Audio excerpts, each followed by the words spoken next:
congratulations on this. This Thank was you. a really fun show to watch. Yeah. What was the vibe like on set? It was. Jokes. I mean, it was. Yeah, it was. It Jokes. was really amazing. It was so nice having this laid-back environment because Yeah. like, when it came to all the serious stuff, everyone was really able to take it seriously. But there was like this, just a lighthearted nature to it, and everyone was so on the same page, and everyone was really friendly, just from cast to crew across the board. I think, Jonathan also just gave us so much room to, and so much freedom to have fun with it, Yeah. which just made it that much easier. And then all of the time we had offset, we were always together yeah. anyway, because we were in Pittsburgh, so it's Yeah. like everything you do, you want to do together. What'd you guys do? What was the thing? Dave and Buster's. Buster's. Dave and Buster's, like, only guitar At least 6 times. At least, yeah.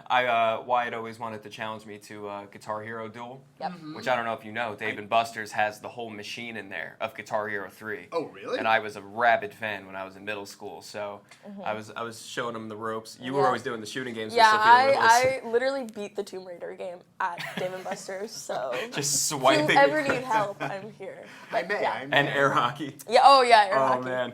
Who's the best air hockey player? Really? I'm pretty good at air hockey. Yeah. Okay, you're good at air hockey, but Well, you like, were reluctant. I'm good at air hockey. To give him the I was dunk just giving job. Wyatt fits, though. Yeah, I think you and Wyatt played against each other the most. I was Wow. playing against Sophia. That is true. There's a lot that people can't, that we can't say about the show. But how have you been describing the show to friends or family when you're trying to tell them about this cool opportunity Yeah. without getting, black bagged by Netflix and dumped in a river Yeah. or whatever they do? Well- Sorry, no offense to.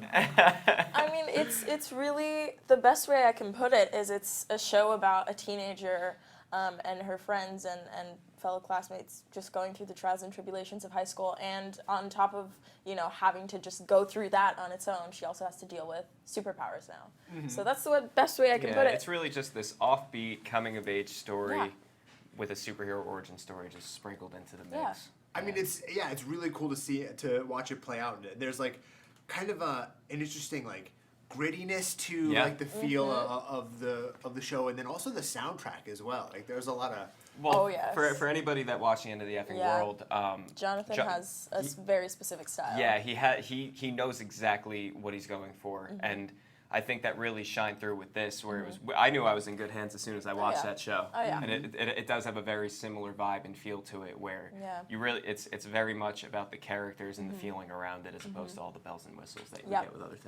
Yep. Even in the script, you could see he was like, cut all of this. Yeah. We just hear your No lines, exposition, and it then was- just it was really Yeah. cool. It was like, here are your lines, and now just be the person. Like, you don't have to.